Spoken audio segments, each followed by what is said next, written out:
O silêncio que caiu sobre a sala de aula era tão denso que poderia ser cortado com uma faca. Os 30 alunos, normalmente inquietos nessa hora da manhã, permaneceram completamente imóveis, como se o tempo tivesse congelado naquele exato momento. Através das amplas janelas do Colégio São Bento, a prestigiosa instituição que educava os filhos da elite de São Paulo, filtrava-se a luz dourada do outono, iluminando as partículas de poeira suspensas no ar e desenhando sombras alongadas sobre o piso de madeira polida.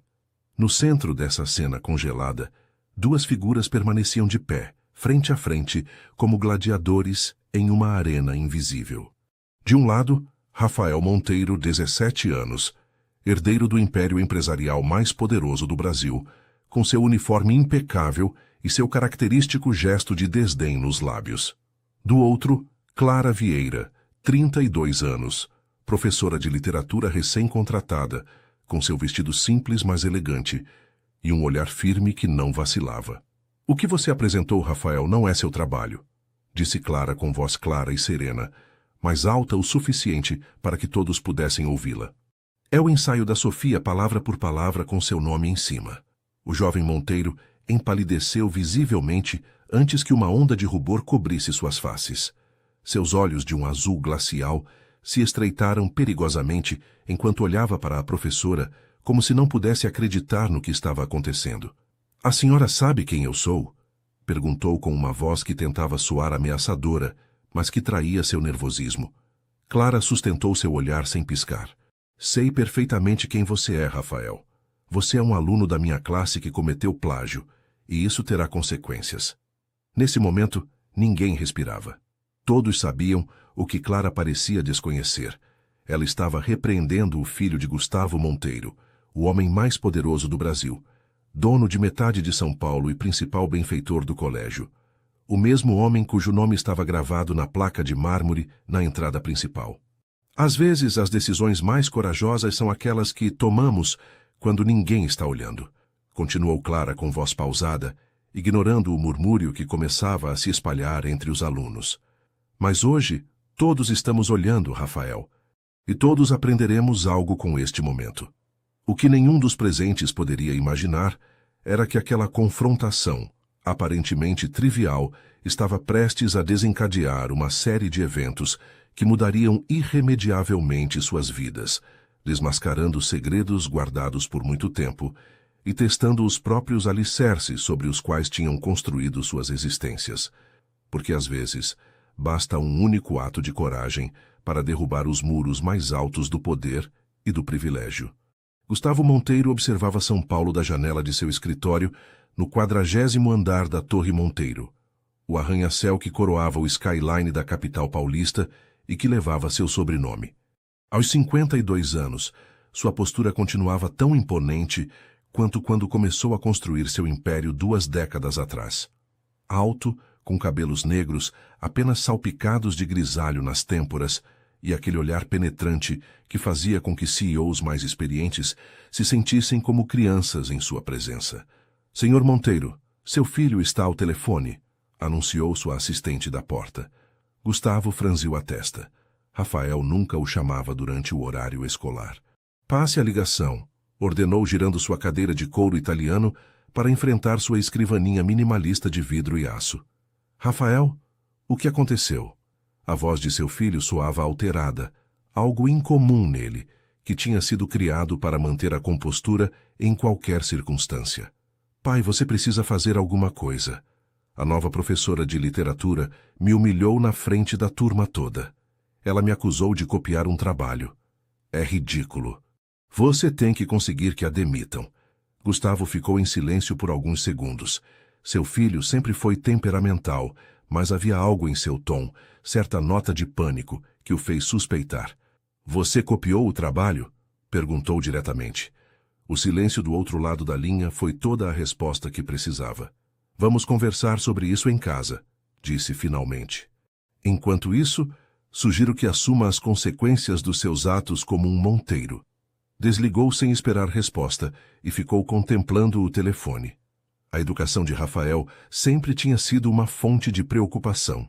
Após a morte de Beatriz, sua esposa, quando o menino mal tinha 7 anos, Gustavo havia se dedicado aos negócios, delegando grande parte da criação a babás e à escola. O resultado era um jovem brilhante, mas indisciplinado, acostumado a obter o que queria sem esforço. Camila, consiga-me todas as informações sobre a nova professora de literatura do São Bento, ordenou a sua assistente pelo intercomunicador. Meia hora depois, tinha sobre sua mesa uma pasta com o perfil completo de Clara Vieira.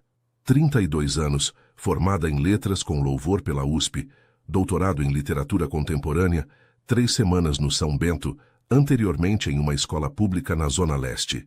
Solteira. Morava em um modesto apartamento no bairro da Liberdade com seu pai, um ex-professor universitário agora aposentado por doença. Vários artigos publicados em revistas especializadas sobre métodos de ensino inovadores. Nada extraordinário, pensou Gustavo, mas tampouco o perfil típico dos professores do São Bento, que costumavam vir de famílias abastadas e ter conexões com a elite paulistana. Seu telefone tocou novamente. Gustavo, é Maurício Peixoto, disse a voz grave do diretor do colégio.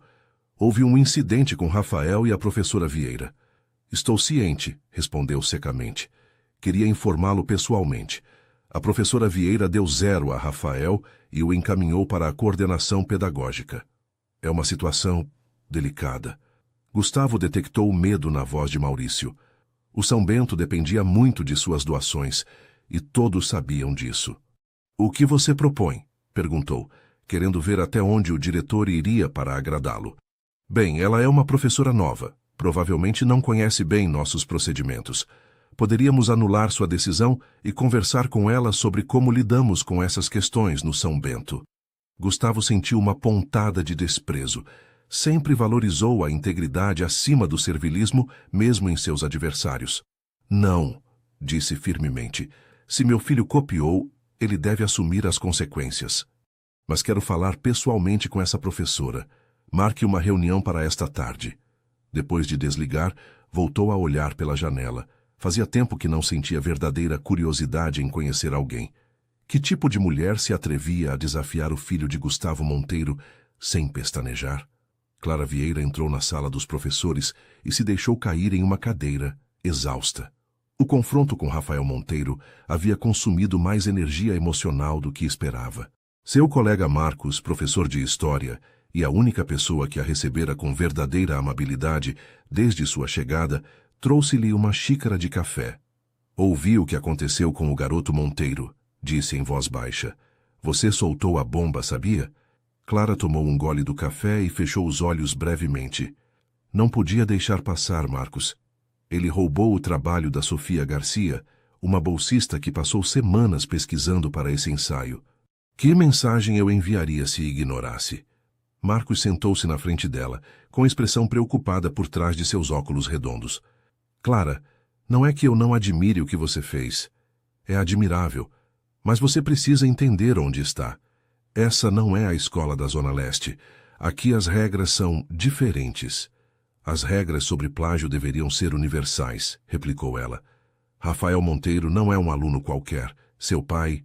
Sei quem é o pai dele, interrompeu Clara. Todo mundo fez questão de me lembrar nos últimos 30 minutos. E mesmo assim você manteve sua posição? Perguntou Marcos, entre assombrado e alarmado. Especialmente por isso, respondeu ela com firmeza. Esses jovens vão dirigir empresas, hospitais, escritórios de advocacia. Que tipo de líderes serão se aprenderem que podem trapacear sem consequências? Nesse momento, a porta se abriu e entrou Maurício Peixoto, o diretor. Clara notou imediatamente sua expressão tensa e a maneira como evitava olhá-la diretamente. Clara, preciso falar com você em particular, disse, fazendo um gesto em direção ao seu gabinete. Uma vez dentro, Maurício fechou a porta e sentou-se atrás de sua escrivaninha, juntando as pontas dos dedos em um gesto que pretendia ser autoritário. Gustavo Monteiro virá esta tarde para falar com você, anunciou sem preâmbulos. Clara sentiu seu estômago dar uma volta, mas manteve o rosto impassível. Sobre o quê? Maurício a olhou como se ela tivesse dito algo absurdo. Sobre o ocorrido com seu filho, é claro. Gustavo é nosso principal benfeitor. A nova ala de ciências, a piscina olímpica, as bolsas para alunos de baixa renda, tudo isso existe graças a ele. E isso deveria mudar minha avaliação do plágio de Rafael? Perguntou Clara, mantendo um tom respeitoso, mas firme. O diretor passou a mão pelos cabelos grisalhos, visivelmente nervoso. Clara, você é uma excelente professora. Seu currículo é impressionante e os alunos já falam maravilhas de suas aulas. Eu não gostaria de perdê-la. Está sugerindo que meu emprego depende de eu mudar a nota de Rafael? Estou sugerindo que seja flexível. Talvez o rapaz mereça uma segunda chance. Todos cometemos erros. Clara observou os múltiplos diplomas e reconhecimentos que decoravam as paredes do gabinete. Perguntou-se quantos princípios Maurício teria sacrificado para chegar àquela posição. Com todo respeito, diretor, não posso fazer isso. Seria injusto com os outros alunos, especialmente com Sofia, cujo trabalho foi roubado. Se essa é a condição para manter meu cargo, terei que procurar emprego em outro lugar. Maurício a olhou com uma mistura de frustração e algo que parecia quase admiração. Ninguém está falando em demissão, Clara. Só peço que ouça o que Gustavo tem a dizer. Ele é um homem intenso, mas também razoável, à sua maneira. Clara assentiu lentamente. Vou ouvi-lo, mas minha decisão sobre a nota é firme. Quando saiu do gabinete, dirigiu-se ao banheiro e olhou-se no espelho. Seu reflexo lhe devolveu o olhar de uma mulher de feições delicadas, mas determinadas, com grandes olhos castanhos emoldurados por uma franja reta sobre uma melena escura. Jogou água no rosto, tentando acalmar os nervos que agora, em privado, podia se permitir sentir. Naquela tarde, enfrentaria Gustavo Monteiro, o homem mais poderoso de São Paulo. Não podia evitar perguntar-se se seu princípio de integridade valeria o preço que provavelmente teria que pagar. Sofia Garcia esperava por Clara no corredor vazio, com os livros apertados contra o peito como um escudo. Aos 17 anos, era uma das poucas estudantes bolsistas do São Bento, uma situação que a obrigava a trabalhar em dobro para provar seu valor e suportar o desprezo velado de alguns colegas. Professora Vieira, chamou com voz tímida quando Clara passou ao seu lado. Clara parou surpresa. Sofia, o que você está fazendo aqui? Deveria estar em aula. Tenho horário livre, respondeu a menina baixando o olhar. Queria falar com a senhora sobre o que aconteceu esta manhã. Clara a conduziu até um banco próximo e ambas se sentaram. Eu não deveria ter denunciado, disse Sofia, quase em um sussurro. Agora todos me olham como se eu fosse a culpada. Clara sentiu uma onda de indignação. Você não fez nada errado, Sofia. Rafael pegou seu trabalho sem permissão. Você tinha todo o direito de me contar. A jovem ergueu o olhar, revelando olhos avermelhados pelo choro contido. Seu cabelo castanho, preso em um rabo de cavalo simples e seu uniforme ligeiramente desgastado, contrastavam com a aparência impecável e cara da maioria de seus colegas. A senhora não entende como as coisas funcionam aqui, disse Sofia. Os Monteiros são intocáveis, minha família depende dessa bolsa. Clara entendeu então o medo real que atormentava a menina. Não era só pela rejeição social, mas pelas possíveis represálias econômicas. Sofia, escute-me, disse pegando suavemente as mãos da estudante. Ninguém vai tirar sua bolsa. Seu histórico é exemplar e você a conquistou por mérito próprio. Se alguém tentar prejudicá-la por isso, prometo que lutarei com todas as minhas forças para impedir. Uma lágrima silenciosa rolou pela bochecha de Sofia. Por que está fazendo isso por mim? Mal me conhece. Porque é o certo, respondeu Clara com simplicidade. E porque vejo em você um potencial extraordinário que não deve ser esmagado pela injustiça. Nesse momento, o celular de Clara vibrou em seu bolso. Era uma mensagem de Maurício. Monteiro chegou. Espero você no meu gabinete. Clara respirou fundo, tentando controlar o nervosismo que voltava a te apoderar-se dela. Preciso ir, Sofia. Você vai ficar bem. A jovem assentiu, esboçando um pequeno sorriso. Obrigada, professora. Ninguém tinha se posicionado a meu favor antes. Enquanto caminhava para o gabinete do diretor, Clara lembrou-se de seu pai e de seu conselho constante. A verdadeira educação não está nos livros, mas no exemplo que damos. Antônio Vieira havia sido professor de ética na universidade, até que a doença degenerativa o obrigou a se aposentar antecipadamente. Agora, Clara não apenas ensinava pelos dois, mas tentava honrar diariamente os princípios que ele lhe inculcara. Ao chegar ao gabinete, a secretária do diretor a fez entrar imediatamente. Dentro, 2 homens se levantaram ao vê-la entrar. Maurício, visivelmente nervoso, e ao lado dele, a imponente figura de Gustavo Monteiro. Clara tinha visto sua fotografia em jornais e revistas, mas pessoalmente, sua presença era ainda mais intimidante. Alto e elegante em seu terno feito sob medida, com um rosto de feições marcadas que poderiam ter pertencido a um aristocrata de outro século. No entanto, o que mais impactou Clara foram seus olhos, de um azul profundo, idênticos aos de Rafael, mas com uma intensidade que revelava décadas de lutas e vitórias. Senhor Monteiro, apresento-lhe Clara Vieira, nossa nova professora de literatura, disse Maurício com um sorriso forçado. Clara Gustavo Monteiro. Gustavo estendeu sua mão e Clara a apertou com firmeza, sustentando seu olhar. É um prazer conhecê-la, professora Vieira, disse com uma voz grave e modulada que preenchia a sala. Embora as circunstâncias pudessem ser mais favoráveis. Igualmente, senhor Monteiro, respondeu ela, mantendo a compostura. Gustavo virou-se para Maurício. Pode nos dar alguns minutos a sós? Acho que a professora Vieira e eu temos muito o que conversar. Não era um pedido, mas uma ordem. Maurício saiu apressado, fechando a porta atrás de si. Durante um longo momento, Clara e Gustavo se olharam em silêncio, avaliando-se mutuamente. Ela não desviou o olhar, apesar de cada fibra de seu corpo lhe gritar que estava diante de alguém que poderia destruir sua carreira com um único telefonema. Bem, professora, disse finalmente Gustavo, indicando que se sentasse enquanto ele fazia o mesmo. Vamos falar sobre meu filho e sobre como a senhora decidiu enfrentar o poder do sobrenome Monteiro em seu 3º dia de aula.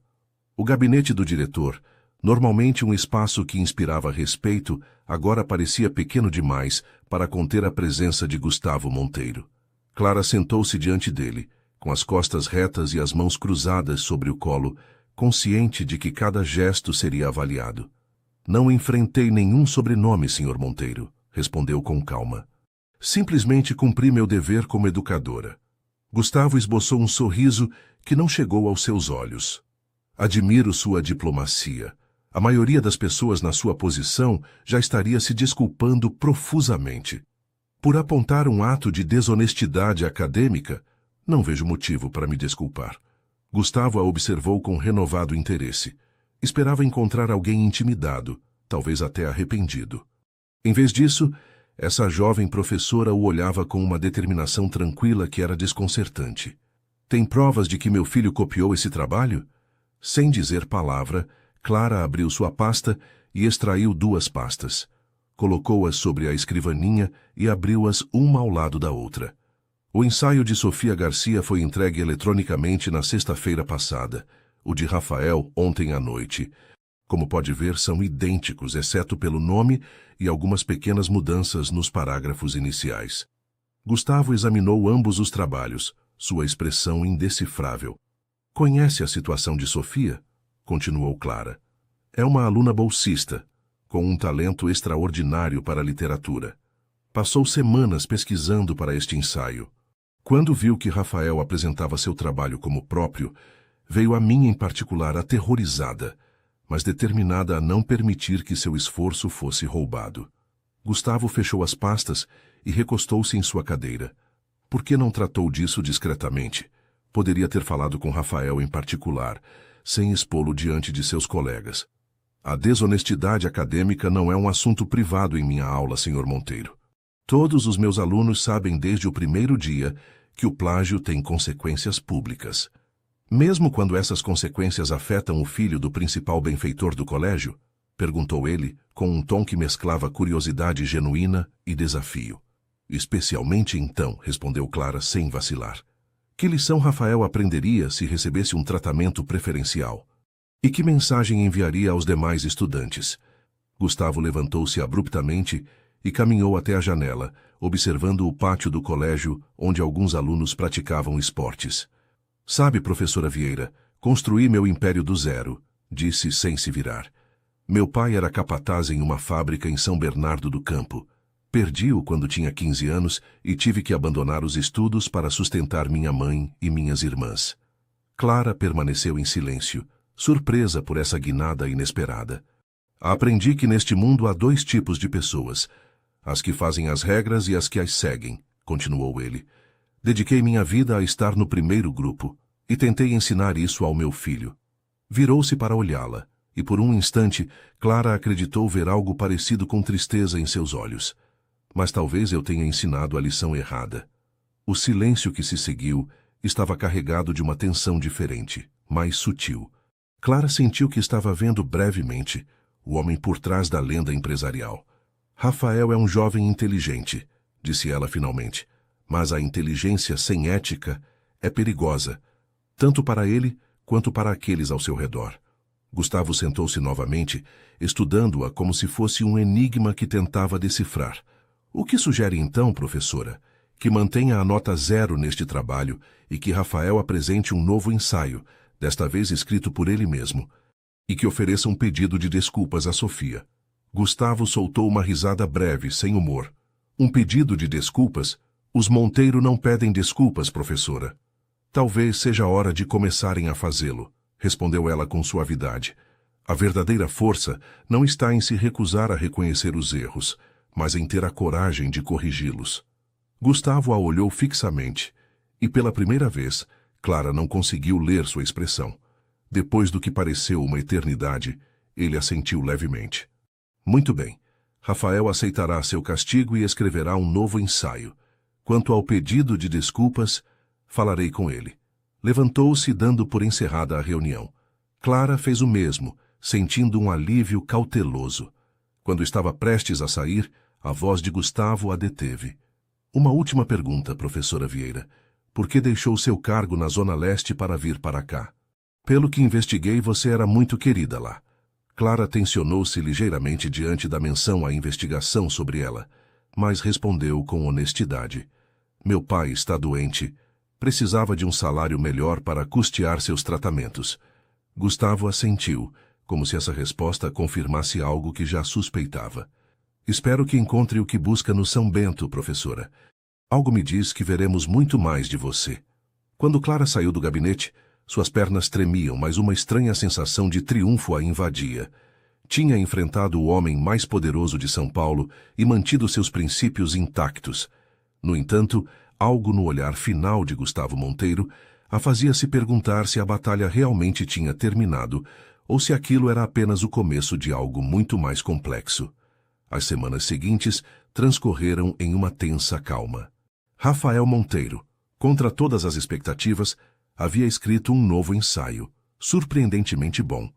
E embora não tivesse se desculpado formalmente com Sofia, pelo menos tinha parado de olhá-la com desprezo. A atmosfera na sala de aula continuava carregada quando os dois coincidiam, mas o incidente parecia ter se convertido em mais um rumor entre os muitos que circulavam pelos corredores do São Bento. Clara adaptava-se gradualmente ao seu novo ambiente. Seus métodos de ensino, pouco convencionais para os padrões conservadores do colégio, começavam a dar frutos. Em vez das tradicionais aulas expositivas, organizava debates, análises de textos em grupo e projetos criativos que obrigavam os estudantes a pensar por si mesmos. Alguns pais haviam expressado sua perplexidade com essa abordagem, mas os resultados, um repentino entusiasmo pela literatura entre alunos anteriormente apáticos, falavam por si só. Uma tarde de maio, enquanto Clara revisava trabalhos na biblioteca vazia, sentiu uma presença às suas costas.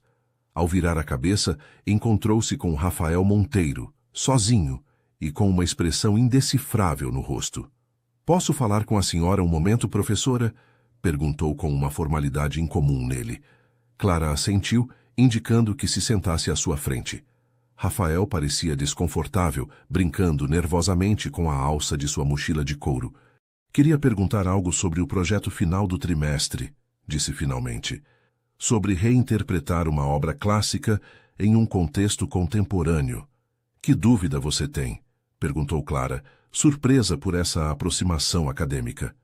"Estava pensando em O Retrato de Dorian Gray, mas adaptado para o mundo das redes sociais.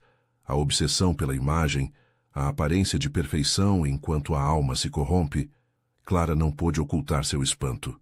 Era uma ideia brilhante, que demonstrava uma compreensão profunda da obra de Wilde. Acho uma abordagem fascinante, Rafael. Você já leu o romance completo? 3 vezes, respondeu ele com um pequeno sorriso. É meu livro favorito, desde que eu tinha 15 anos. Esta revelação desconcertou Clara. O Rafael que havia conhecido até agora, arrogante, desinteressado, disposto a roubar o trabalho alheio, parecia incompatível com um leitor apaixonado por Oscar Wilde. Por que você gosta tanto? Perguntou genuinamente interessada. Rafael hesitou como se estivesse decidindo quanto revelar. Acho que me identifico com Dorian, disse finalmente. Não com o que ele faz, mas com o que sente. Essa pressão constante para ser perfeito, para atender às expectativas, e o medo de que se as pessoas vissem quem você realmente é, elas o rejeitariam. A vulnerabilidade em sua voz surpreendeu Clara. Por um momento, não viu o herdeiro mimado, mas um adolescente inseguro e confuso. Todos usamos máscaras, Rafael, respondeu suavemente. A arte nos ajuda a reconhecer isso e talvez a encontrar a coragem para mostrar nosso verdadeiro rosto. Rafael assentiu pensativo. Então, como se lembrasse repentinamente quem era, sua expressão endureceu ligeiramente. Obrigado pela orientação, professora. Começarei a trabalhar no projeto. Levantou-se para ir embora, mas parou. A propósito, meu pai perguntou por você ontem. Disse em tom casual, embora seus olhos observassem atentamente a reação de Clara. Parecia interessado em saber como estavam indo suas aulas. Clara manteve sua expressão neutra, apesar da inquietação que sentiu diante da ideia de que Gustavo Monteiro continuava atento a ela. Espero que você tenha dado um bom relatório, respondeu com leveza. Eu disse a verdade, respondeu Rafael com um sorriso enigmático. Que a senhora é diferente de qualquer professor que já tivemos antes. Quando Rafael saiu, Clara ficou refletindo sobre esse estranho encontro. Havia vislumbrado um lado de seu aluno que não conhecia, uma profundidade que contradizia seu comportamento habitual. Seria possível que sob a fachada de arrogância se escondesse um jovem mais complexo e vulnerável do que parecia? E havia também aquela menção a Gustavo Monteiro. Clara não o havia visto novamente desde seu confronto no gabinete do diretor, mas agora sabia que ele continuava observando-a das sombras. Enquanto recolhia suas coisas para voltar para casa, seu telefone vibrou com uma mensagem. Era de seu pai. A enfermeira vai embora. Crise familiar. Pode voltar logo? Clara suspirou. Antônio dependia cada vez mais de cuidados constantes, e encontrar enfermeiras confiáveis que aceitassem seu modesto salário era um desafio permanente. Enquanto saía apressadamente para pegar o metrô, não podia evitar sentir que caminhava na corda bamba, tentando equilibrar sua vocação profissional com as necessidades crescentes de seu pai. O que não sabia era que, ao mesmo tempo, na impressionante mansão do Morumbi, Gustavo Monteiro segurava nas mãos um dossiê sobre ela, um que revelava muito mais do que Clara jamais teria imaginado possível. É ela, murmurou para si mesmo, observando a fotografia de Clara anexada ao relatório. Depois de todos esses anos, finalmente a encontrei. A cafeteria Dona Flor, a 2 quadras do São Bento, tinha se tornado o refúgio não oficial de Clara durante suas horas livres. O local, com suas mesas de madeira gasta e o aroma perpétuo de café recém-passado, lembrava-lhe os lugares onde costumava estudar durante seus anos universitários. Ali, longe dos olhares inquisitivos de outros professores, podia corrigir provas ou simplesmente desfrutar de um momento de tranquilidade. Seu café com leite e pão na chapa, anunciou Dona Zulmira, a proprietária, uma senhora idosa de sorriso afável que já tratava Clara como uma cliente habitual. Obrigada, Dona Zulmira. Não sei o que faria sem este café da manhã para sobreviver às minhas aulas, respondeu Clara com um sorriso cansado. Você trabalha demais, menina. A cada dia te vejo com mais olheiras. Clara não podia negar a observação. Entre suas aulas, a preparação de materiais inovadores, as tutorias extras que oferecia a alunos como Sofia e os cuidados que seu pai requeria, mal dormia 6 horas por dia. São tempos complicados, respondeu vagamente, passando manteiga no pão. Você sempre aqui sozinha. Não tem nenhum homem na sua vida? Perguntou Dona Zulmira com a confiança que dão os anos. Clara riu, sacudindo a cabeça. Meu último namorado decidiu que minha dedicação ao ensino e ao meu pai doente era excessiva. Disse que precisava de alguém mais disponível. Os homens de hoje não sabem valorizar uma mulher com princípios, sentenciou Dona Zulmira, antes de afastar-se para atender outros clientes. Clara deu um gole em seu café, desfrutando do breve momento de paz, quando o sininho da porta tocou. Por puro reflexo, ergueu o olhar e sentiu seu coração dar um salto. Gustavo Monteiro acabava de entrar na cafeteria. Não estava vestido com um de seus habituais ternos de grife, mas com um traje mais casual. Calça escura e um suéter de cachemir que, mesmo assim, gritava exclusividade. Seus olhos percorreram o local até pousar nela, e um sorriso quase imperceptível curvou seus lábios. Clara se tensionou, perguntando-se se sua presença era uma coincidência ou se, de alguma forma, ele havia descoberto que ela frequentava este lugar. Antes que pudesse decidir como reagir, Gustavo já estava caminhando em direção à sua mesa. Professora Vieira, que agradável surpresa! Cumprimentou com aquela voz profunda que parecia ressoar no espaço ao seu redor. Importa-se se me juntar a você? Prometo não roubar muito do seu tempo. Clara assentiu, incapaz de encontrar uma razão para recusar que não parecesse rude ou assustada. Gustavo sentou-se diante dela, e Dona Zulmira apareceu quase instantaneamente, com uma expressão de assombro mal disfarçada. Um café puro, por favor, pediu ele, e então, olhando o café da manhã de Clara, acrescentou. E mais uma porção de pão na chapa. Parece delicioso. Quando Dona Zulmira se afastou, lançando olhares curiosos por cima do ombro, um silêncio incômodo se instalou entre eles. Clara foi a primeira a rompê-lo. É habitual que tome café da manhã em cafeterias de bairro, Sr. Monteiro. Imaginava-o mais em restaurantes 5 estrelas. Gustavo sorriu, e desta vez o gesto alcançou seus olhos, suavizando momentaneamente suas feições severas. Cresci em um bairro não muito diferente deste, respondeu. Às vezes preciso lembrar de onde vim. Além disso, os melhores cafés de São Paulo não estão em hotéis de luxo, mas em lugares como este.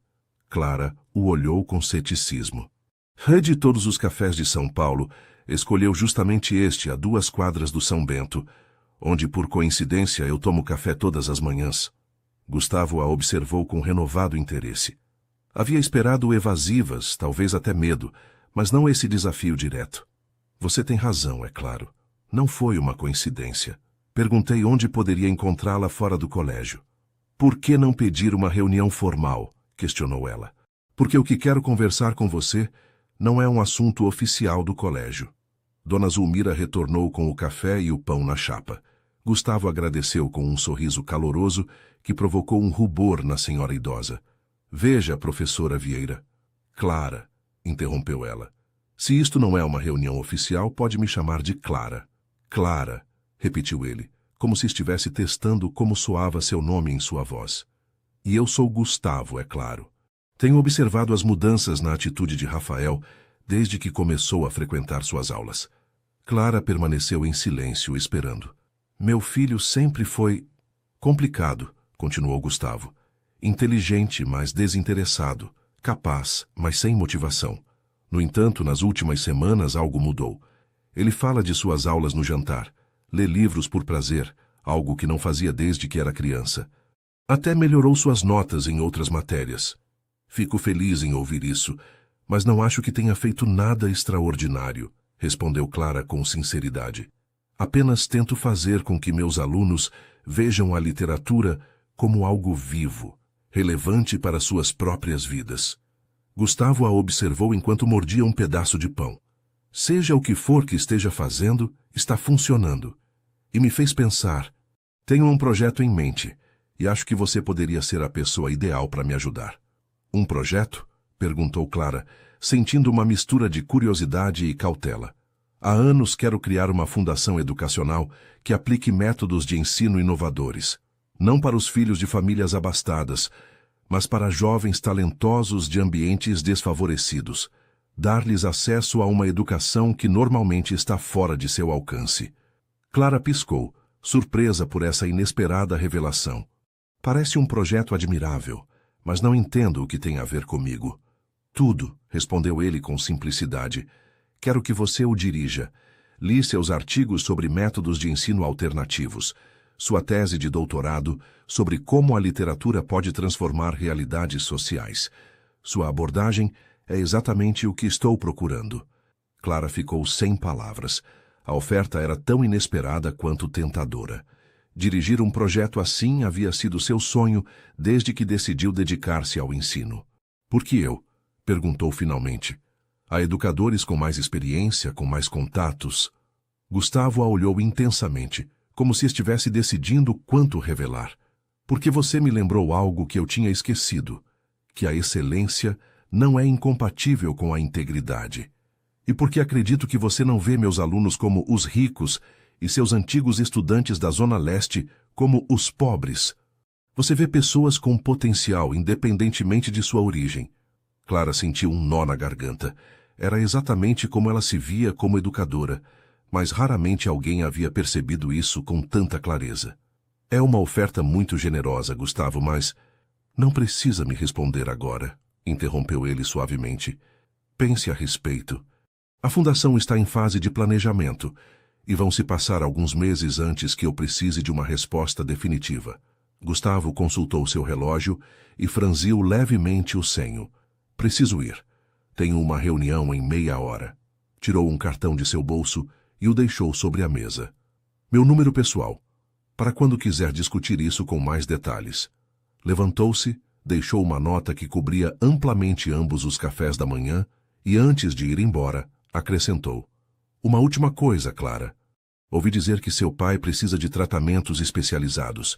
Se eu puder ajudar de alguma forma, por favor, não hesite em me dizer. Antes que Clara pudesse responder, Gustavo já tinha saído, deixando para trás um aroma de perfume caro e uma proposta que poderia mudar o rumo de sua vida. Dona Zulmira aproximou-se imediatamente. Aquele era Gustavo Monteiro? Perguntou com os olhos arregalados. O Gustavo Monteiro? Clara assentiu ainda atordoada. E o que ele queria com você? Oferecer-me um sonho, murmurou Clara, olhando para o cartão com o número de telefone. Ou talvez uma armadilha. A campainha do apartamento tocou com insistência. Clara, que acabara de administrar a medicação a seu pai e o deixara descansando, correu para abrir, preocupada que o barulho pudesse acordá-lo. Do outro lado da porta, encontrou Marcos, com expressão grave e um jornal na mão. Viu isso? Perguntou sem cumprimentar, entrando apressadamente. Bom dia para você também, respondeu Clara, fechando a porta. O que aconteceu? Marcos estendeu o jornal sobre a pequena mesa da sala de estar. Na seção de sociedade, uma manchete se destacava. O herdeiro Monteiro revoluciona o São Bento com projeto inovador. A fotografia mostrava Rafael junto a Sofia Garcia e outros estudantes, sorridentes diante do que parecia ser uma apresentação. O que significa isso? Perguntou Clara, confusa. É o projeto que apresentaram ontem, enquanto você estava na reunião de departamento. Rafael e Sofia criaram um aplicativo que conecta estudantes privilegiados com jovens de bairros carentes para intercâmbio cultural e apoio acadêmico. Clara leu rapidamente o artigo, onde se destacava como o filho do magnata Gustavo Monteiro havia decidido romper barreiras sociais com um projeto que já estava sendo implementado como piloto em 3 escolas de zonas vulneráveis. Não entendo, murmurou folheando as páginas. Desde quando Rafael e Sofia trabalham juntos? E isto parece exatamente a ideia que você propôs em seu artigo sobre educação inclusiva há 3 anos, completou Marcos. Aquele que ganhou aquele prêmio nacional que ninguém lembra, exceto os nerds da pedagogia como eu. Clara deixou-se cair em uma cadeira. Como você sabe? Como Rafael sabe? Esse artigo foi publicado em uma revista especializada com tiragem mínima. Marcos cruzou os braços, com expressão preocupada. Isso não é tudo.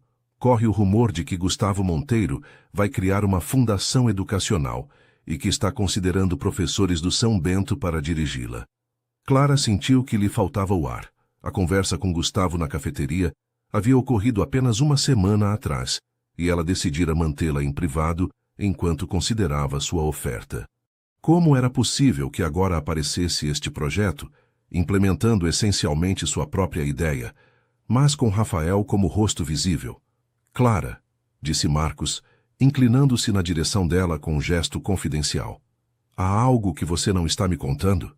Você tem conversado com os Monteiro? Antes que pudesse responder, o som de uma tosse fraca chegou do quarto ao lado. Clara levantou-se imediatamente. É meu pai. Preciso ver como ele está. Me dê um minuto. No pequeno quarto, Antônio Vieira estava sentado na cama, tentando alcançar um copo d'água. Aos 65 anos, a doença havia consumido seu corpo, mas seus olhos conservavam a mesma intensidade inteligente que Clara havia herdado. Quem veio? Perguntou com voz rouca, enquanto ela lhe aproximava o copo. É Marcos, do colégio. Não se preocupe, pai. Descanse. Antônio tomou um gole d'água e olhou para sua filha com preocupação. Você tem aquela ruga na testa. A que aparece quando você está irritada, mas tenta disfarçar. Clara sorriu tristemente. Seu pai sempre soubera lê-la como a um de seus livros favoritos. Não é nada importante. Problemas no trabalho. O filho do milionário de novo? Perguntou Antônio. Clara assentiu. Seu pai era a única pessoa a quem contara todos os detalhes de sua confrontação com Rafael e seu posterior encontro com Gustavo. Tenha cuidado, Clara, disse Antônio, segurando sua mão com dedos trêmulos. Homens como Monteiro não oferecem nada sem esperar algo em troca. Eu sei, pai.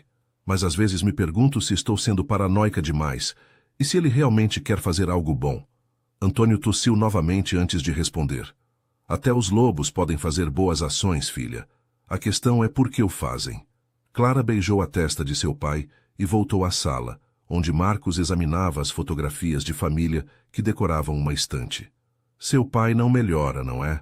Perguntou com suavidade. Clara negou com a cabeça.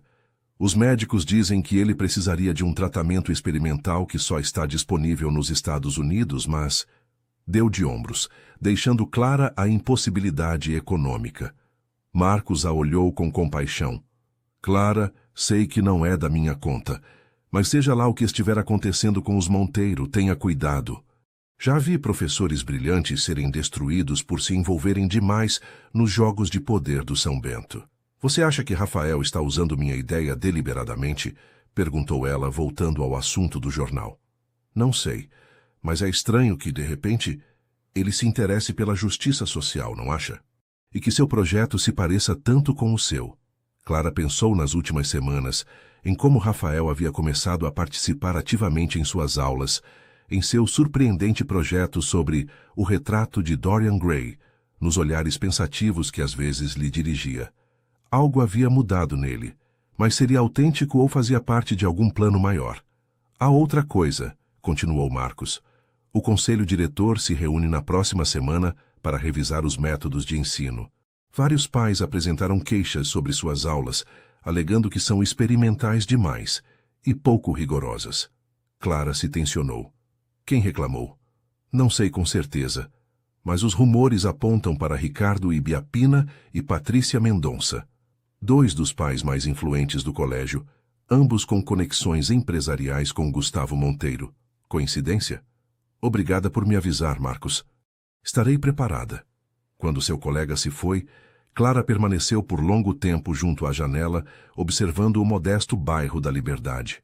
As ruas estreitas, os pequenos comércios, os vizinhos que se cumprimentavam pelo nome, um mundo completamente oposto ao dos Monteiro. Seu telefone vibrou com uma mensagem. Era de um número desconhecido. Professora Vieira, sou Sofia. Preciso falar urgentemente com a senhora. É sobre Rafael e o projeto. Não é o que parece. Clara respondeu imediatamente, marcando um encontro para aquela mesma tarde em uma pequena biblioteca pública, longe de olhares indiscretos. Enquanto guardava o telefone, outra mensagem chegou. Desta vez, do número pessoal de Gustavo Monteiro. Clara, gostaria de convidá-la para jantar esta noite para discutirmos o futuro da fundação. Meu motorista passará para buscá-la às 20 horas. A ruga de irritação que seu pai havia mencionado voltou à sua testa. O que estava realmente acontecendo? Estava sendo manipulada como uma peça em um tabuleiro de xadrez ou realmente existia a possibilidade de criar algo valioso com a ajuda dos Monteiro? Só havia uma maneira de descobrir, respondeu a Gustavo aceitando o convite, e em seguida começou a se preparar para seu encontro com Sofia. Qualquer que fosse a verdade, estava decidida a descobri-la. A biblioteca Mário de Andrade, com suas estantes de madeira escura e sua iluminação suave, oferecia o ambiente discreto que Clara buscava para seu encontro com Sofia. Sentou-se em um canto afastado, junto a uma janela que dava para um pequeno pátio interno, e esperou. Poucos minutos depois, a jovem apareceu visivelmente nervosa, olhando constantemente por cima do ombro como se temesse ser seguida. Obrigada por vir, professora, disse em voz baixa, sentando-se diante de Clara. Não sabia a quem mais recorrer. O que aconteceu, Sofia? Sua mensagem parecia urgente. A menina tirou da mochila um tablet e o ligou, mostrando a Clara uma série de e-mails e documentos. Tudo começou há 3 semanas, quando Rafael me pediu ajuda com seu projeto, sobre inclusão educacional. No início, pensei que fosse uma brincadeira cruel, depois do que tinha acontecido. Mas ele parecia sinceramente interessado. Clara escutava atentamente, observando o rosto de Sofia, onde a confusão e certa admiração se misturavam de forma evidente. Ele me contou que tinha lido seu artigo, aquele que ganhou o prêmio. Disse que o havia impactado profundamente e queria implementar suas ideias. Perguntei por que não pedia diretamente a você, e ele respondeu que queria surpreendê-la, provar que tinha realmente mudado. E você acreditou nele? Perguntou Clara suavemente. Sofia hesitou. No começo, não. Mas depois, trabalhamos juntos durante semanas. Visitamos escolas na Zona Leste e no Capão Redondo. Ele conversou com estudantes, ouviu suas histórias, até usou seus contatos para conseguir computadores doados para um centro comunitário. Clara processava essa informação, tentando conciliá-la com sua imagem do Rafael arrogante que havia conhecido inicialmente. Então, no projeto é legítimo? Por que você me escreveu dizendo que não é o que parece? Sofia deslizou o dedo pela tela, mostrando a Clara um e-mail. Isto chegou ontem à minha caixa de entrada por engano. Era dirigido a Rafael, mas usamos meu tablet para trabalhar, e deve ter ficado aberta a conta dele. Clara leu a mensagem, assinada por Patrícia Mendonça, uma das mães que supostamente havia apresentado queixas sobre seus métodos de ensino. Rafael, seu pai está satisfeito com o progresso do plano. A imprensa respondeu exatamente como esperávamos. Lembre-se de manter a professora Vieira no escuro sobre seu verdadeiro papel até depois da reunião do conselho diretor.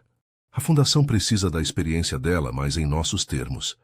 Um calafrio percorreu a espinha de Clara. Você falou com Rafael sobre isso? Perguntou. Sofia negou com a cabeça. Não tive coragem. Ele parece tão sincero quando fala do projeto, de como pode ajudar estudantes como eu. Não sei o que pensar, professora. Ele está sendo manipulado pelo pai. Ou tem me usado o tempo todo? Clara olhou novamente para o e-mail, notando detalhes que lhe passaram despercebidos na primeira leitura. O tom parecia artificialmente formal, como se estivesse escrito para ser lido por terceiros.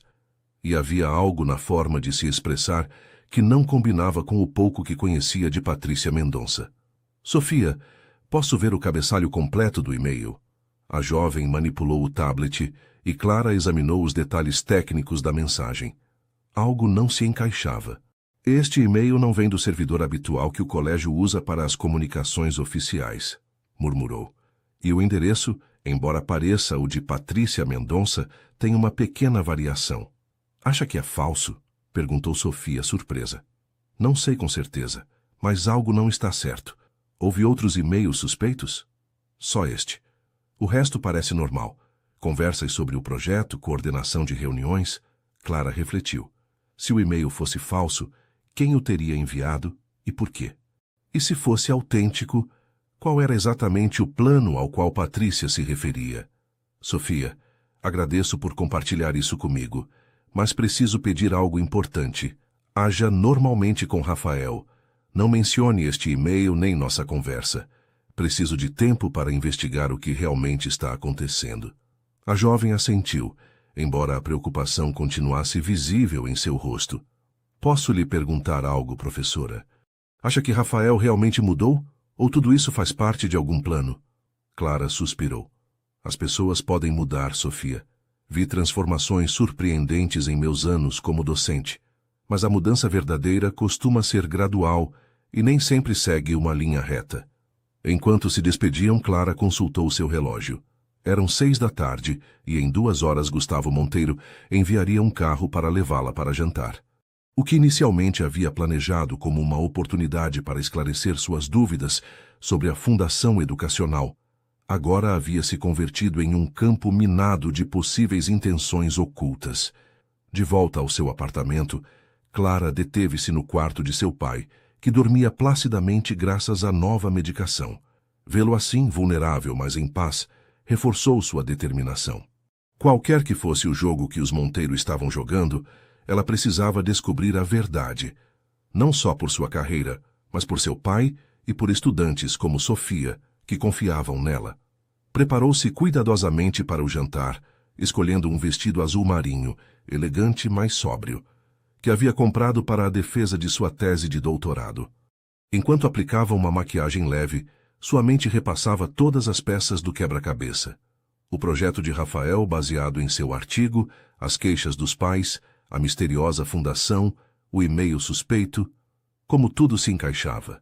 Às 8 em ponto, a campainha tocou.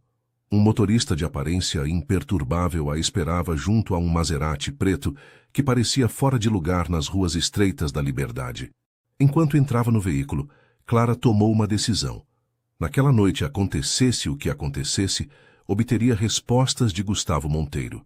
O que não sabia era que ele tinha exatamente a mesma intenção a respeito dela. O restaurante estava localizado no último andar de um edifício histórico, na Avenida Paulista, com vistas privilegiadas para o horizonte iluminado de São Paulo. Não tinha nome visível na entrada, apenas um símbolo discreto gravado na porta. Um lugar tão exclusivo que não precisava anunciar-se, acessível apenas para quem fazia parte de um círculo privilegiado. Clara foi conduzida através de um elegante salão, onde apenas uma dúzia de mesas muito separadas entre si garantiam máxima privacidade. Gustavo Monteiro levantou-se ao vê-la, impecável em um terno escuro, feito sob medida que ressaltava sua figura imponente. Pela primeira vez, Clara notou pequenos detalhes que humanizavam sua presença quase mítica. Uma leve cicatriz na sobrancelha esquerda, alguns fios grisalhos rebeldes nas têmporas, uma certa tensão no canto dos lábios que sugeria que, apesar de sua aparente confiança, ele também estava nervoso. Clara, obrigado por aceitar meu convite, disse, segurando a cadeira para que ela se sentasse. Espero que o trajeto tenha sido confortável.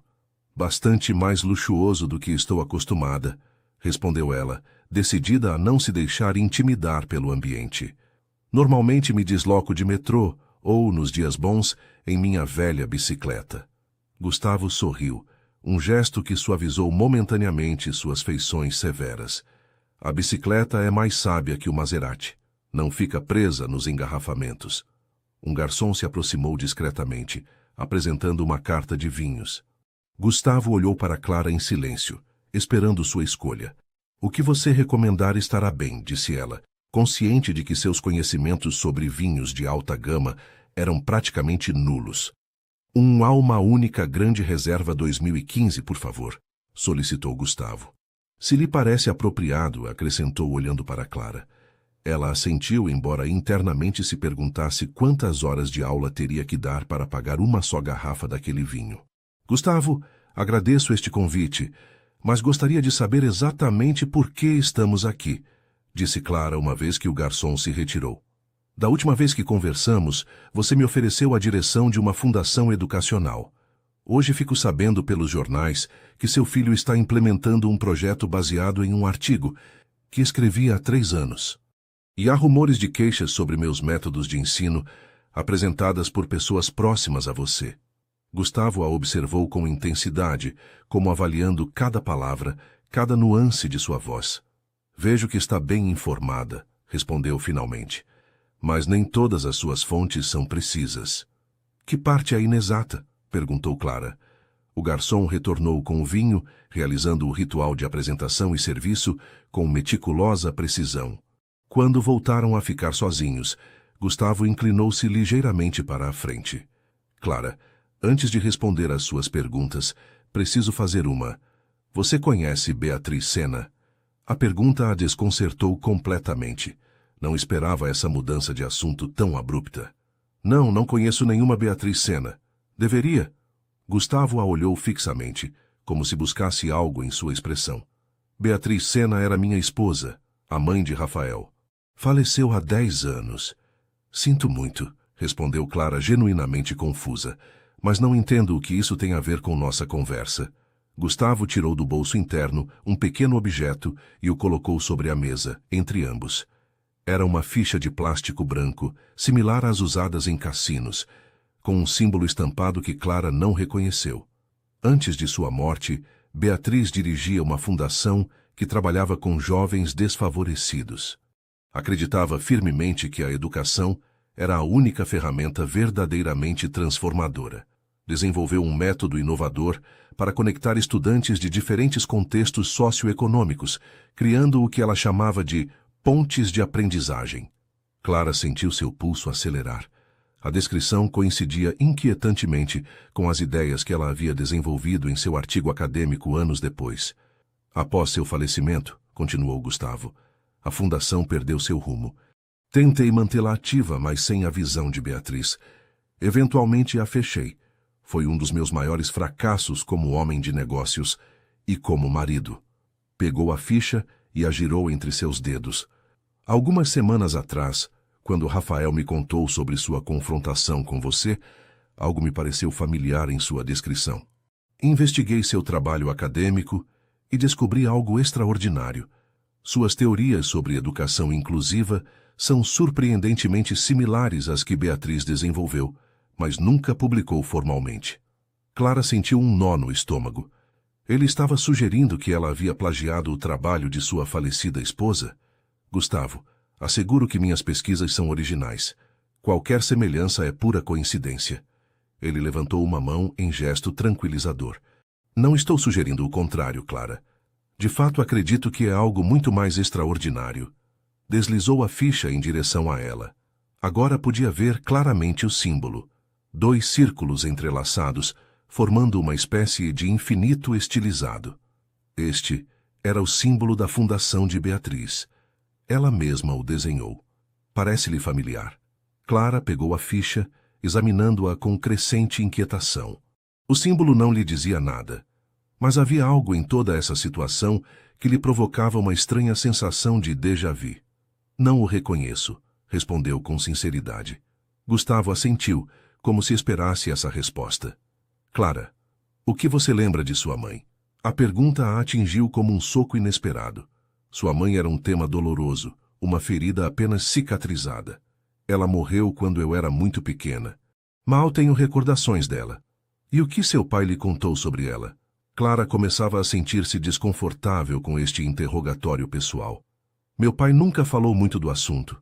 Só sei que ela era professora, que morreu em um acidente de carro quando eu tinha 4 anos e que nos mudamos para Salvador pouco depois. Por que está me perguntando isso? Gustavo a olhava agora com uma expressão indecifrável, mistura de fascinação e algo parecido com tristeza. Porque acredito que sua mãe não morreu em um acidente, Clara. E acredito que seu nome não era Marta Vieira, mas Beatriz Sena, minha esposa. O tempo pareceu parar. Clara sentiu que o ar se tornava denso, irrespirável. As palavras de Gustavo flutuavam ao seu redor, impossíveis de processar. Isso é absurdo, conseguiu articular finalmente. Meu pai nunca mentiria sobre algo assim. Tem certeza? Perguntou Gustavo suavemente. Os pais às vezes ocultam verdades dolorosas para proteger seus filhos. Clara tentou organizar seus pensamentos, que pareciam se dispersar em 1000 direções. Se o que diz fosse verdade, isso significaria que Rafael e eu... meio-irmãos, completou Gustavo. Sim. É impossível, disse Clara, agora verdadeiramente alterada. Teria que haver alguma prova, alguma evidência. Ah, respondeu Gustavo, tirando um envelope do bolso interno de seu paletó. Uma análise de DNA comparativa, realizada com amostras recolhidas de utensílios que você usou na cafeteria onde nos encontramos, confirma que você e Rafael compartilham material genético materno. Clara sentiu náuseas. A invasão à sua privacidade, a manipulação, a magnitude do que Gustavo estava sugerindo. Era demais para assimilar de uma vez. Mesmo se isso fosse verdade, por que revelá-lo agora? Por que não antes? E como explica que meu pai e eu nos mudássemos? Que mudássemos nossos nomes? Gustavo deixou escapar um longo suspiro. Pela primeira vez, Clara viu nele um homem vulnerável, carregando o peso de decisões passadas. Porque até algumas semanas atrás, eu também não sabia. Sempre acreditei que Beatriz tinha morrido naquele acidente junto com nossa filha pequena, Clara. Os corpos estavam muito danificados.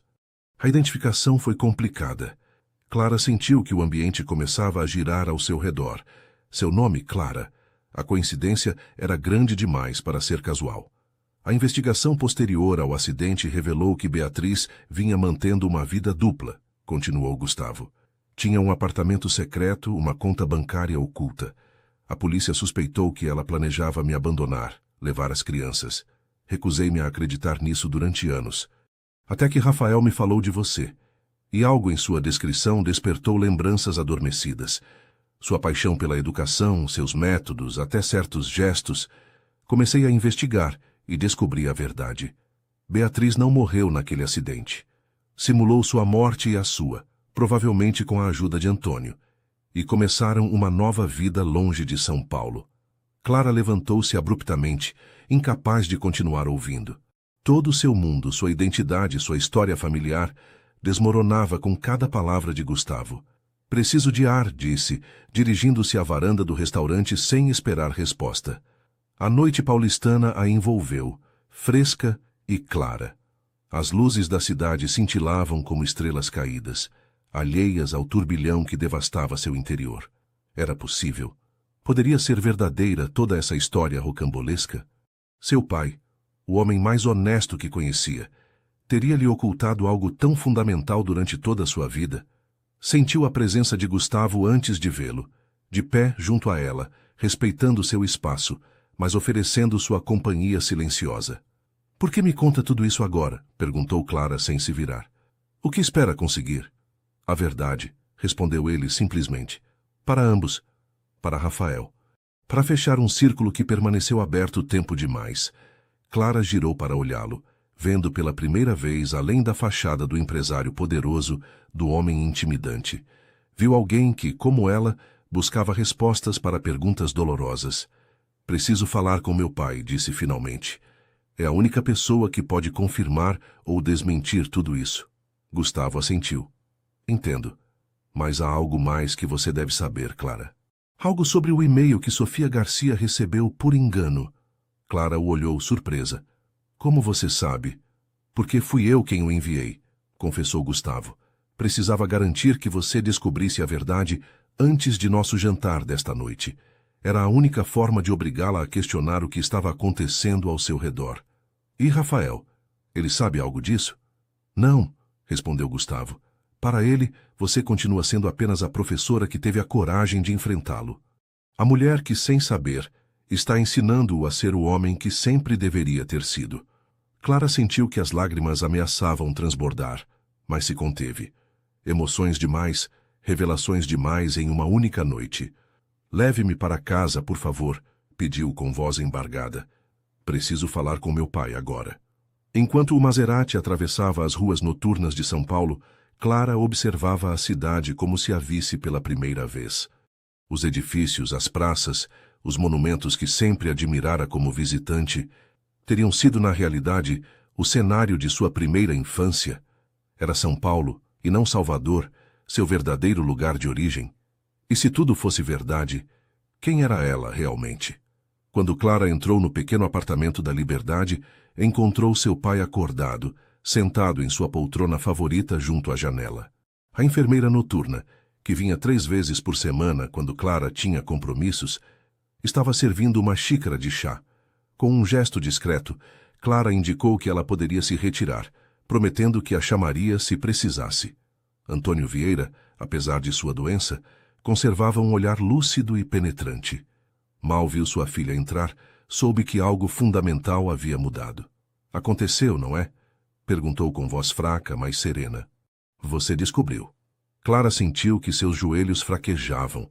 Deixou-se cair em uma cadeira diante de seu pai, incapaz de articular palavra por alguns instantes. Então é verdade, conseguiu dizer finalmente. Tudo o que Gustavo Monteiro me contou esta noite, sobre mamãe, sobre quem eu sou realmente. Antônio fechou os olhos brevemente, como se o peso dos segredos acumulados durante décadas finalmente o esmagasse. Nunca pensei que ele descobriria, murmurou. Beatriz foi tão cuidadosa com tudo.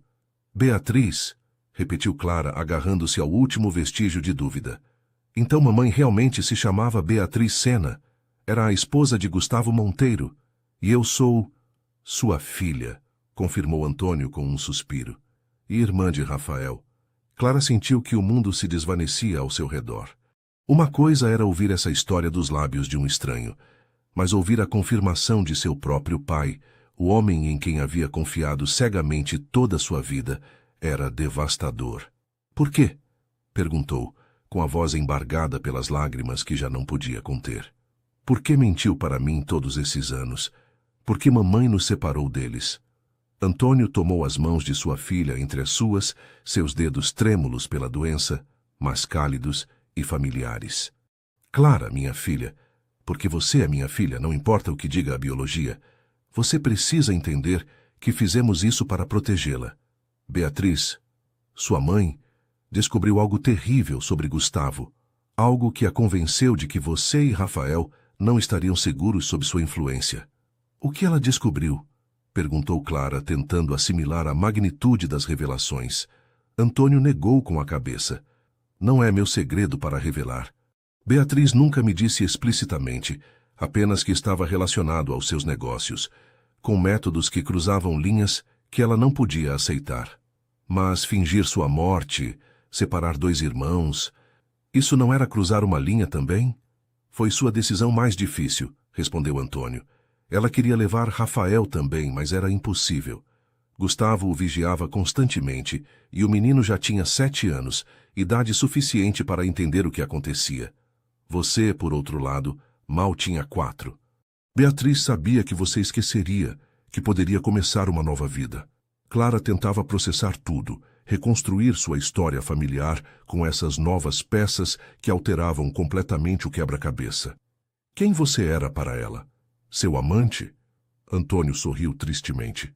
Seu amigo, seu professor universitário anos antes, a pessoa a quem recorreu quando decidiu escapar. Nunca houve nada romântico entre nós, Clara. Criei você como minha filha porque a amei desde o primeiro momento, mas e sobretudo porque prometi isso a Beatriz em seu leito de morte. Quando ela morreu, realmente? Perguntou Clara, lembrando que Gustavo havia mencionado um acidente de carro. 6 anos depois de deixarmos São Paulo. Câncer. Rápido e implacável. Suas últimas palavras foram para você, pedindo-lhe perdão por uma verdade que você nunca chegaria a conhecer. Os olhos de Antônio se encheram de lágrimas. Ou pelo menos era o que acreditávamos. O silêncio que se seguiu estava carregado de emoções contraditórias. Dor pelas mentiras, compreensão pelas razões, nostalgia por uma mãe que mal recordava. Como ela era? Perguntou Clara finalmente. A verdadeira Beatriz, não a versão adoçada que você me contou todos esses anos. Antônio sorriu e, por um momento, pareceu rejuvenescer, transportado a lembranças mais felizes. Brilhante, apaixonada, com uma determinação que podia mover montanhas. Você se parece tanto com ela, Clara, não apenas fisicamente, mas nessa integridade inquebrantável, nessa forma de ver a educação como um veículo de transformação. E Gustavo, era realmente tão terrível a ponto de justificar o que mamãe fez? Antônio refletiu antes de responder. Gustavo Monteiro é um homem complexo. Amava Beatriz com uma intensidade quase obsessiva, mas também tinha uma ambição que às vezes eclipsava todo o resto. Beatriz temia que essa ambição eventualmente corrompesse seus filhos. Clara se levantou e caminhou até a pequena estante onde guardavam os álbuns de família. Pegou um especialmente gasto, que continha as poucas fotografias que conservava de sua primeira infância. Há alguma foto real dela aqui? Ou isso também era mentira? Antônio apontou para uma fotografia em particular, onde uma mulher jovem segurava uma menina pequena junto a um lago com patos. Essa é Beatriz, sua mãe. Eu a tirei no Parque Ibirapuera, algumas semanas antes de que tudo mudasse. Clara observou a imagem como se a visse pela primeira vez. A mulher sorria para a câmera com expressão radiante, seu cabelo escuro idêntico ao de Clara, seus olhos transmitindo uma alegria que contrastava dramaticamente com a história que acabava de descobrir. Gustavo me mostrou isto, disse, tirando de sua bolsa a ficha com o símbolo dos círculos entrelaçados. Disse que era o emblema da Fundação Educacional da mamãe.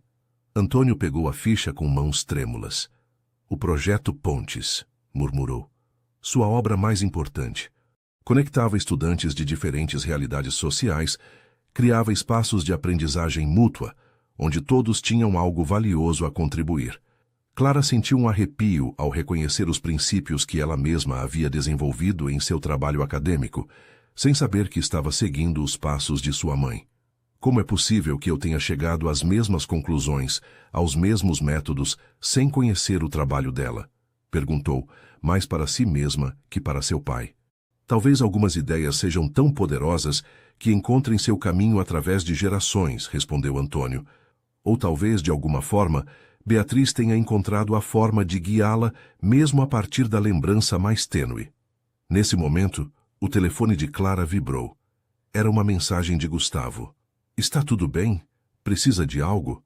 A preocupação parecia genuína, o que acrescentava outra camada de complexidade à imagem que estava se formando deste homem que era o pai de seu aluno. E o seu próprio? O que devo fazer agora, pai? Perguntou, guardando o telefone sem responder. Como posso voltar ao São Bento sabendo o que sei? Como posso olhar para Rafael sem dizer-lhe que sou sua irmã? Antônio pegou sua mão, apertando-a com a pouca força que lhe restava. Essa decisão é sua, Clara.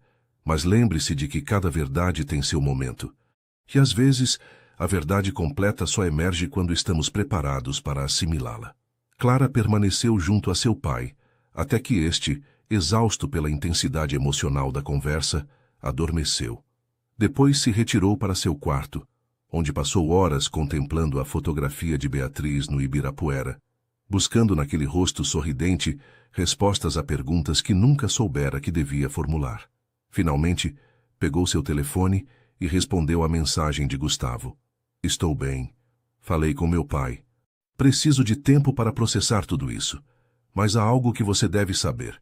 Qualquer que seja a verdade sobre o passado, não permitirei que afete negativamente Rafael. A resposta chegou quase imediatamente. Nunca permitiria também. Ele é a única coisa boa e inquestionável que Beatriz me deixou, até agora. Clara desligou o telefone e fechou os olhos, deixando que o esgotamento finalmente a vencesse. Amanhã teria que enfrentar uma nova realidade, uma nova identidade, e decisões que nunca imaginou que teria que tomar. Mas uma coisa estava clara. A história dos Monteiro e dos Vieira, longe de terminar, apenas começava a escrever seu capítulo mais importante. A manhã seguinte amanheceu com uma claridade quase dolorosa. Clara despertou após um sono intranquilo, repleto de imagens fragmentadas. Uma mulher de cabelo escuro que a chamava pelo nome, corredores intermináveis em uma mansão desconhecida, um menino pequeno que a olhava com os mesmos olhos azuis de Rafael. Preparou-se mecanicamente para ir ao colégio, movida mais pela força do hábito do que por uma decisão consciente. O São Bento, que até ontem havia sido simplesmente seu local de trabalho, agora representava uma conexão tangível com um passado que desconhecia, com uma família que nunca soube que tinha. No metrô, rodeada de desconhecidos, sentia-se paradoxalmente protegida. Ninguém ali sabia quem ela era, ou quem poderia ser. Por alguns minutos, podia continuar sendo simplesmente Clara Vieira, professora de literatura, filha de Antônio, sem complicações nem revelações que alterassem os alicerces de sua identidade. Ao entrar no colégio, entretanto, Tudo mudou. Cada rosto, cada cumprimento casual parecia carregado de significados ocultos. Alguém mais saberia a verdade? Gustavo teria compartilhado sua descoberta com outras pessoas? Bom dia, Clara, cumprimentou a Marcos, encontrando-a no corredor. Você está bem? Parece diferente. Estou bem, respondeu ela automaticamente. Só cansada. Lembra que hoje é a reunião do conselho diretor? Vão revisar os métodos de ensino. Clara assentiu, embora a reunião, que até ontem lhe parecera crucial para seu futuro profissional, agora parecesse distante e irrelevante comparada com as descobertas pessoais que havia experimentado. A propósito, continuou Marcos baixando a voz, há rumores de que Gustavo Monteiro assistirá pessoalmente. Ele não faz isso há anos. O coração de Clara deu um salto. Enfrentar Gustavo novamente, agora conhecendo a verdade, seria uma prova para sua compostura profissional. Obrigada por me avisar, conseguiu responder. Sua primeira aula do dia era precisamente com a turma de Rafael. Quando entrou na sala, seus olhos buscaram instintivamente o jovem. Lá estava ele, em seu lugar habitual no fundo da classe, com seu uniforme impecável e aquele ar de confiança que agora Clara reconhecia como uma máscara similar à que Gustavo usava em público. Como não tinha percebido antes. Os mesmos gestos contidos, a mesma forma de semicerrar os olhos quando algo realmente lhe interessava, a mesma intensidade sob uma aparência de indiferença. E, é claro, os traços que compartilhavam com Beatriz. A linha da mandíbula, a forma das sobrancelhas, detalhes sutis, mas inegáveis, uma vez que você sabia buscá-los. Bom dia a todos, começou Clara, esforçando-se para manter a normalidade. Hoje continuaremos analisando como os autores do século XX utilizaram a literatura como ferramenta de crítica social. A aula transcorreu como em uma nebulosa. Clara falava, perguntava, respondia, mas uma parte de sua mente permanecia distante, observando Rafael com uma nova perspectiva, buscando nele traços da mãe que ambos haviam perdido. Próximo ao final da hora, enquanto os estudantes trabalhavam em pequenos grupos, Rafael aproximou-se de sua mesa. Professora Vieira, queria comentar algo sobre o projeto, disse com um tom formal que contrastava com a familiaridade que havia começado a se desenvolver entre eles. Conseguimos implementar a fase piloto em 3 escolas da Zona Leste. Os resultados preliminares são promissores. Clara o olhou, tentando ver além do estudante, buscando o menino de 7 anos que havia perdido sua mãe e uma irmã que nunca soube que existia. É uma conquista importante, Rafael, respondeu com sinceridade. Você deve estar orgulhoso. Meu pai está, disse ele, com um tom de surpresa na voz. Nunca o tinha visto tão entusiasmado com algo que eu fizesse. Clara sentiu uma pontada de emoção contraditória. Era isso o que Beatriz temia? Que Rafael baseasse seu valor na aprovação de Gustavo? O importante é que você esteja orgulhoso de si mesmo, disse suavemente. Que saiba que o que está fazendo marca uma diferença real na vida desses estudantes. Rafael a olhou, com uma expressão desconcertada, como se não estivesse acostumado a que alguém priorizasse seus sentimentos sobre os resultados externos. Posso lhe perguntar algo, professora? Disse depois de um momento. Por que se importa tanto? Não apenas com o projeto, mas conosco, os alunos, inclusive os que lhe causaram problemas, como eu. A pergunta a pegou de surpresa. O que poderia responder? Que se importava porque acabava de descobrir que era sua irmã? Que sentia uma responsabilidade herdada de uma mãe que ambos haviam perdido de formas diferentes? Porque acredito no potencial de cada pessoa para crescer, para mudar, para ser melhor, respondeu finalmente. Mesmo quando cometem erros. Como o plágio, disse Rafael, com um pequeno sorriso envergonhado. Como o plágio, confirmou ela, devolvendo o sorriso. Todos merecemos segundas chances, Rafael. O jovem assentiu, pensativo, e retornou ao seu lugar justo quando soava o sinal que marcava o final da aula. Enquanto os estudantes saíam, Clara notou que Sofia Garcia se atrasava, claramente querendo falar com ela. Houve alguma novidade? Perguntou a garota em voz baixa, referindo-se claramente ao e-mail suspeito. Sim, respondeu Clara, consciente de que não podia revelar toda a verdade. Acho que o e-mail não é autêntico. Não se preocupe, Sofia. O projeto é legítimo e sua contribuição é valorizada. A jovem pareceu aliviada. Rafael mudou muito, não é? Às vezes nem parece a mesma pessoa que tentou roubar meu trabalho. As pessoas podem nos surpreender, respondeu Clara, pensando em quanto essa frase se aplicava à sua própria situação atual. Especialmente quando encontram algo que realmente lhes importa. Depois que Sofia saiu, Clara aproveitou um período livre para refugiar-se na biblioteca do colégio. Precisava de espaço para pensar, para processar tudo o que havia descoberto e decidir como agir na reunião do conselho diretor, que aconteceria naquela tarde. Entre as estantes de livros antigos, em um canto pouco transitado, encontrou algo que a deixou sem fôlego, um anuário escolar de 20 anos atrás.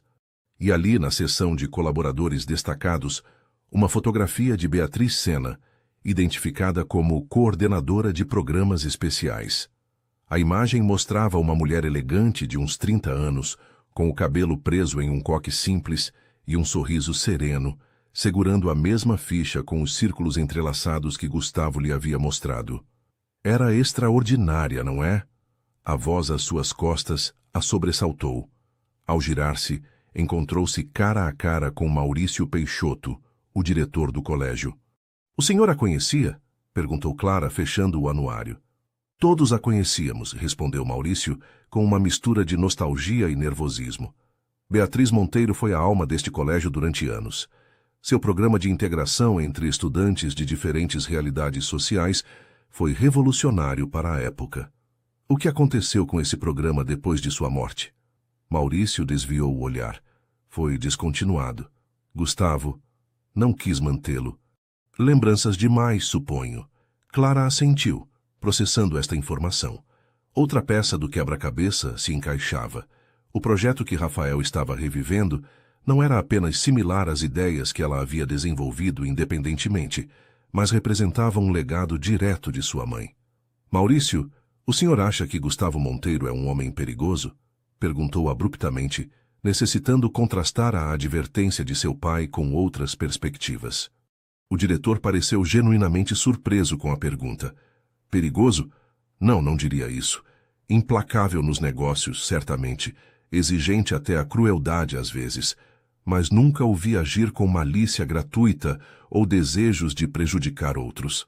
Fez uma pausa, considerando algo. Embora houvesse rumores depois do acidente de Beatriz... Que rumores? Perguntou Clara, inclinando-se para a frente. Nada substancial, respondeu Maurício, claramente desconfortável. Insinuações de que talvez o acidente não tenha sido tão acidental. Mas nunca houve provas, apenas maledicências de pessoas invejosas de seu poder. Um calafrio percorreu a espinha de Clara. Era isso o que Beatriz havia descoberto. Temia por sua vida, não apenas pela influência que Gustavo pudesse ter sobre seus filhos. Obrigada pela informação, Maurício, disse, devolvendo o anuário à estante. Foi esclarecedor. Enquanto se dirigia à sala dos professores para preparar-se para a reunião do conselho diretor, Clara tentava ordenar seus pensamentos. Cada nova informação parecia acrescentar camadas de complexidade a uma história que já era avassaladora. Quem era realmente Gustavo Monteiro? Um homem de negócios implacável, mas essencialmente justo, ou alguém capaz de ações muito mais obscuras? E como ela deveria se posicionar diante dele, agora que sabia que era seu pai biológico? A reunião do conselho diretor já não parecia simplesmente uma avaliação de seus métodos pedagógicos, mas um ponto de inflexão em uma história familiar que apenas começava a descobrir. E Clara sabia que, qualquer que fosse sua decisão, nada voltaria a ser igual depois daquele dia. A sala do conselho do São Bento, com seus painéis de mogno escuro e retratos de antigos diretores, destilava uma solenidade quase religiosa. Quando Clara entrou, todos os membros do conselho diretor já estavam presentes. Maurício Peixoto presidindo a reunião, ladeado por 6 representantes do patronato, entre eles Patrícia Mendonça e Ricardo Ibiapina, que supostamente haviam apresentado queixas sobre seus métodos de ensino. E ali, ocupando um lugar destacado, mas ligeiramente apartado, como correspondia ao seu status especial, Gustavo Monteiro. Vestia um terno cinza escuro que contrastava com sua camisa branca imaculada, projetando uma imagem de autoridade serena. Seus olhos, contudo, revelavam uma tensão que só Clara podia interpretar corretamente. Era o olhar de um homem que enfrentava não apenas uma decisão profissional, mas um encontro carregado de significado pessoal. Professora Vieira, obrigado por nos acompanhar, disse Maurício, indicando que tomasse assento na única cadeira vaga, diretamente em frente a Gustavo. Como sabe, esta reunião tem como objetivo avaliar os métodos de ensino inovadores que a senhora implementou em suas aulas. Clara assentiu, mantendo uma expressão serena que ocultava o turbilhão interior. Sentia o olhar de Gustavo sobre ela, mas evitou deliberadamente o contato visual, concentrando-se nos demais membros do conselho. Alguns pais expressaram preocupações, continuou Maurício, visivelmente desconfortável. Consideram que suas técnicas, embora criativas, poderiam não estar preparando adequadamente os alunos para os exames padronizados. Meus métodos são respaldados por pesquisas pedagógicas atualizadas, respondeu Clara com calma, e os resultados falam por si. As notas dos meus estudantes melhoraram significativamente nos últimos meses. Patrícia Mendonça, uma mulher de uns 50 anos com um penteado rigidamente perfeito, interveio com um tom condescendente. Os resultados acadêmicos não são a única preocupação, professora Vieira. Alguns dos temas que aborda em aula, as discussões sobre desigualdade social, sobre estruturas de poder, não são apropriados para nossos alunos. Não são apropriados ou são incômodos, replicou Clara, mantendo um tom respeitoso, mas firme. A literatura é um veículo para compreender o mundo em toda sua complexidade. Limitar essa exploração é limitar o potencial dos estudantes. Ricardo Ibiapina, um homem corpulento com expressão severa, golpeou ligeiramente a mesa com o punho. O São Bento tem uma reputação a manter. Nossos métodos tradicionais funcionaram durante gerações. Não vemos a necessidade de experimentar com abordagens que poderiam comprometer nossa excelência acadêmica. Clara estava prestes a responder quando Gustavo, que permanecera em silêncio até aquele momento, pigarreou. Todos os presentes giraram automaticamente em sua direção, evidenciando sua autoridade tácita. Permitam-me discordar, disse com voz pausada, mas firme. O mundo para o qual estamos preparando nossos filhos não é o mesmo em que nós crescemos. A excelência acadêmica já não se mede unicamente pela capacidade de memorizar informação, mas pela habilidade de pensar criticamente, de adaptar-se a circunstâncias mutáveis. Um silêncio surpreso seguiu suas palavras. Gustavo Monteiro, conhecido por sua abordagem conservadora nos negócios, estava defendendo métodos educativos progressistas. Os métodos da professora Vieira, continuou, representam precisamente o tipo de inovação de que o São Bento necessita para manter-se relevante no século XXI. Clara finalmente o olhou diretamente, permitindo-se um breve momento de contato visual que comunicava mais que qualquer palavra. Se me permitem, interveio recuperando o controle da conversa, gostaria de mostrar-lhes evidência concreta dos resultados que estamos alcançando. Tirou de sua pasta uma pasta com gráficos e estatísticas que havia preparado meticulosamente na noite anterior, após sua reveladora conversa com seu pai. Estes são os índices de participação em aula antes e depois de implementar meus métodos. Como podem ver, aumentaram 70%. E aqui estão as notas médias, com uma melhora de 32% em apenas 3 meses. Os membros do conselho examinaram os documentos com expressões que oscilavam entre o ceticismo e a surpresa. Impressionante, concedeu Maurício, claramente aliviado por ver dados que respaldavam Clara. Mas as preocupações sobre o conteúdo... Permitam-me abordar isso também, interrompeu-o Clara. A literatura sempre foi uma ferramenta para questionar, para explorar as complexidades da condição humana. Quando Machado de Assis escreveu Dom Casmurro, estava desafiando as convenções literárias de sua época. Quando Clarice Lispector explorava as restrições sociais em suas obras, estava convidando seus leitores a questionar estruturas que se davam por certas. Fez uma pausa, notando que havia captado a atenção de todos os presentes. O que tento ensinar a meus estudantes não é o que pensar, mas como pensar. Não lhes digo que conclusões devem tirar, mas proporciono-lhes as ferramentas para que formem suas próprias opiniões fundamentadas.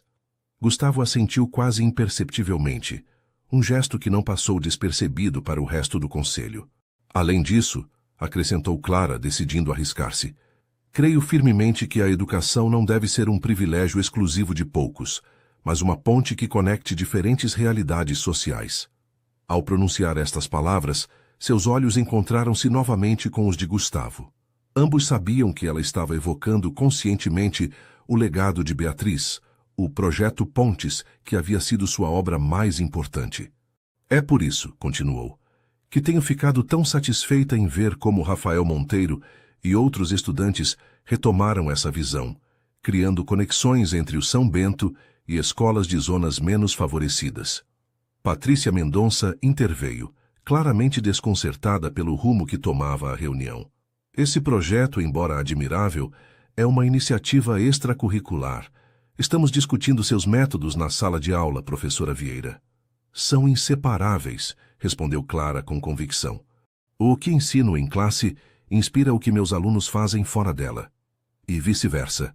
A educação verdadeira não se limita às quatro paredes da sala de aula. Gustavo inclinou-se para a frente, apoiando os cotovelos sobre a mesa. Acho que ouvimos o suficiente, disse com autoridade.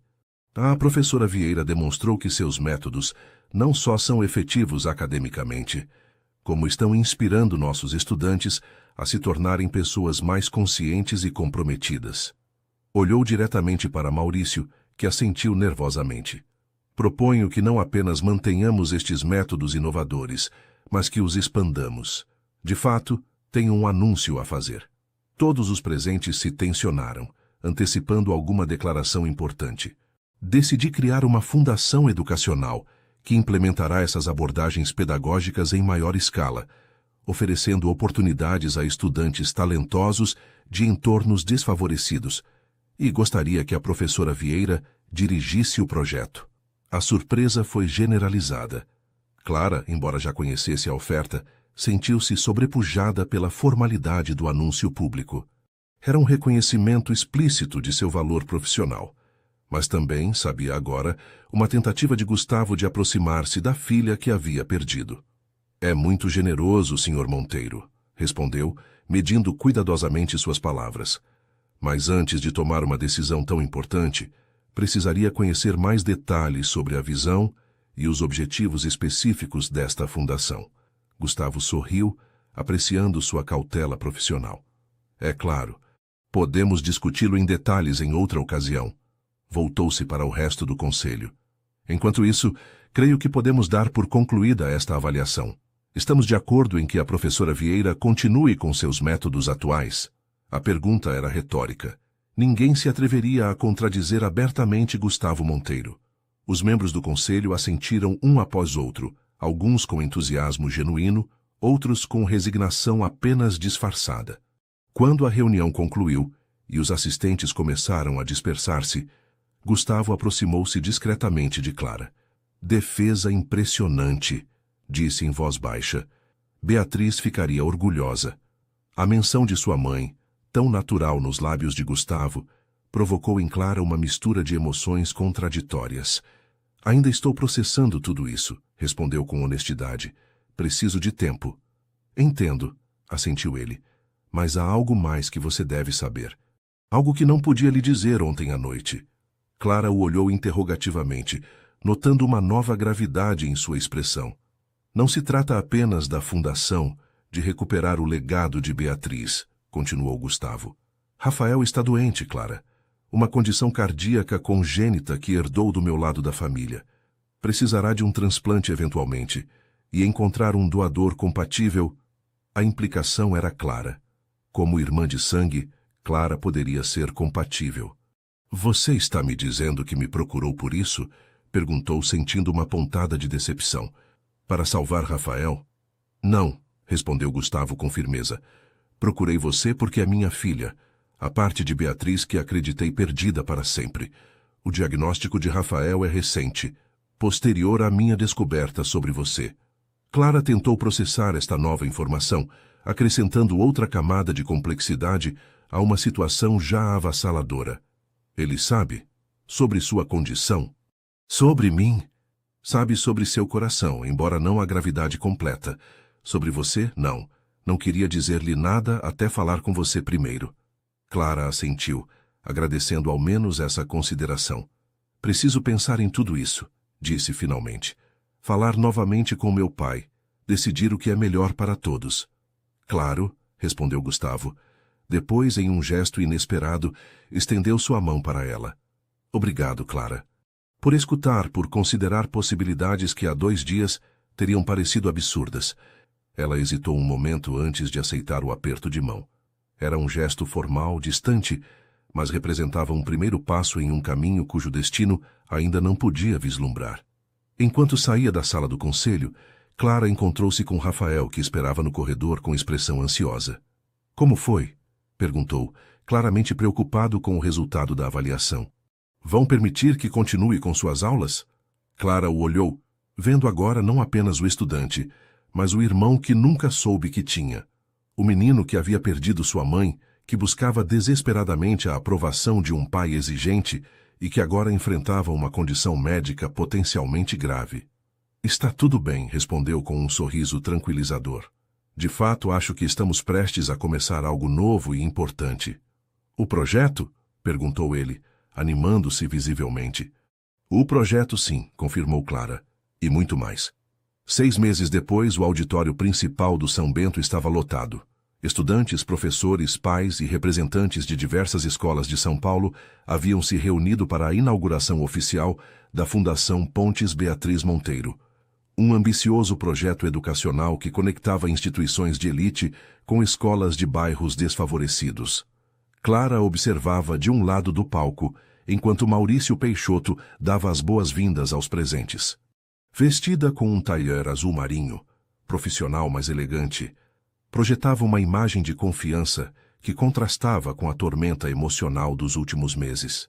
Sua vida havia mudado drasticamente desde aquela reunião do conselho diretor. A verdade sobre sua origem, mantida em segredo durante décadas, finalmente havia vindo à luz, provocando uma reestruturação completa de sua identidade e suas relações. Antônio Vieira, seu pai em todos os sentidos, exceto o biológico, ocupava um lugar preferencial na primeira fila, em cadeira de rodas, mas com um olhar lúcido e orgulhoso. Sua saúde havia melhorado notavelmente graças a um tratamento experimental nos Estados Unidos, financiado por Gustavo. Clara havia aceitado a ajuda após muita deliberação, reconhecendo que seu orgulho não deveria interpor-se ao bem-estar de seu pai. Ao lado dele, Gustavo Monteiro ouvia o discurso de Maurício com expressão serena. Os meses de conhecimento mútuo, de conversas longas e às vezes dolorosas, haviam transformado sua relação inicial de desconfiança em um respeito cauteloso que começava a evoluir para algo parecido com afeto. Clara dirigiu seu olhar para Rafael, sentado junto a Sofia Garcia na primeira fila. O jovem havia mudado profundamente nesses meses. A arrogância dera lugar a uma confiança mais autêntica, fundamentada não em seu sobrenome, mas em suas conquistas reais.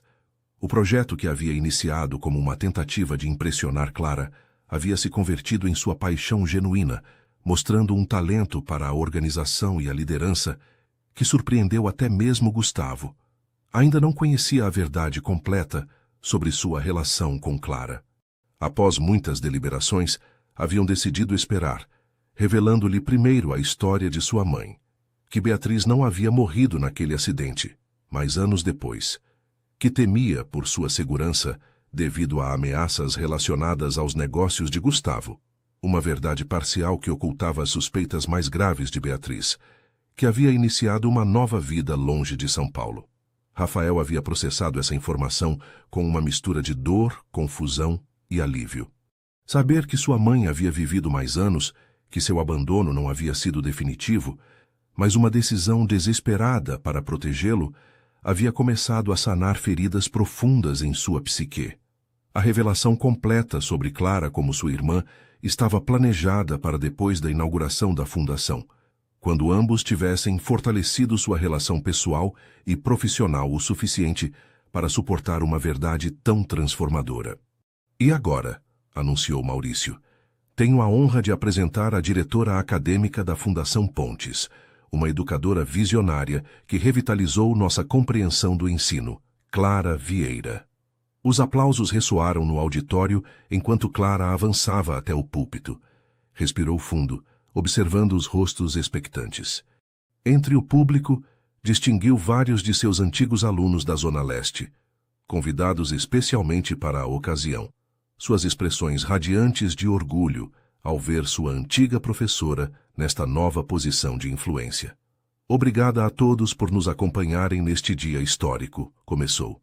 A Fundação Pontes nasce de uma convicção profunda, que a educação deve ser uma ponte, não uma barreira, uma ferramenta de conexão, não de divisão. Fez uma pausa, buscando as palavras adequadas para expressar a complexidade do que sentia, sem revelar demais. Esta fundação honra o legado de Beatriz Monteiro, uma educadora visionária que acreditava no poder transformador da aprendizagem compartilhada. Seu trabalho pioneiro, interrompido prematuramente, estabeleceu as bases para o que hoje retomamos com renovada energia e recursos.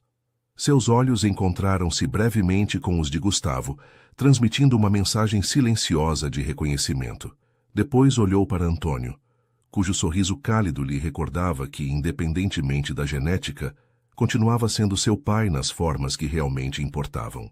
Nosso primeiro programa, desenvolvido em colaboração com estudantes do São Bento e 5 escolas públicas, já demonstrou resultados extraordinários. Vimos como jovens de diferentes contextos sociais descobrem que têm muito a aprender uns com os outros, que a excelência não é patrimônio exclusivo de nenhum grupo. Rafael sorriu, orgulhoso de sua contribuição para esse programa piloto. Sua saúde, estabilizada graças à medicação avançada, permitia-lhe liderar ativamente as iniciativas estudantis enquanto esperavam encontrar um doador compatível para o eventual transplante. Clara havia se submetido a exames que confirmaram sua compatibilidade, mas haviam decidido manter essa informação em reserva até que fosse absolutamente necessário intervir, respeitando assim a autonomia de ambos os irmãos. A educação verdadeira, continuou Clara, não se limita a transmitir conhecimentos. Trata-se de formar seres humanos completos, conscientes de seu lugar no mundo e de sua responsabilidade para com os demais.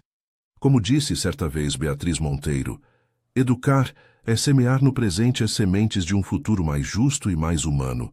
A citação, extraída de um dos diários pessoais de Beatriz, que Gustavo havia compartilhado com ela, provocou um sorriso nostálgico no empresário.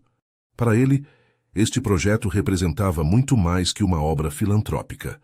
Era uma forma de honrar a memória da mulher que havia amado, de reconectar-se com a filha que acreditava perdida e de oferecer a seu filho um propósito mais significativo que simplesmente herdar um império empresarial. Hoje não apenas inauguramos uma fundação, prosseguiu Clara, aproximando-se do momento culminante de seu discurso. Iniciamos um movimento que, esperamos, inspire mudanças profundas em todo o nosso sistema educacional. Porque todos merecemos a oportunidade de desenvolver plenamente nosso potencial, independentemente do CEP onde nascemos ou do sobrenome que carregamos. Os aplausos irromperam espontaneamente, especialmente entusiastas entre os estudantes das escolas públicas, que viam neste projeto uma oportunidade sem precedentes para acessar recursos e conexões habitualmente fora de seu alcance. Para concluir, disse Clara quando os aplausos amainaram, gostaria de convidar ao palco a pessoa que foi o catalisador desta iniciativa, demonstrando que a juventude tem muito mais a oferecer do que às vezes lhe reconhecemos, Rafael Monteiro. O jovem levantou-se, visivelmente surpreso por esta menção especial. Avançou para o palco com passo decidido. Já não o adolescente arrogante que havia tentado plagiar um trabalho, mas um jovem líder emergente, consciente de seus privilégios e de sua responsabilidade de utilizá-los para o bem comum. Enquanto Rafael se unia a ela no palco, Clara sentiu uma emoção avassaladora.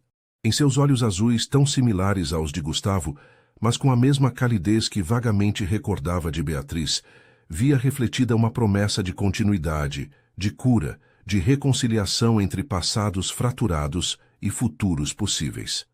A Fundação Pontes, disse Rafael tomando o microfone com confiança, representa para mim não apenas um projeto educacional, mas uma descoberta pessoal.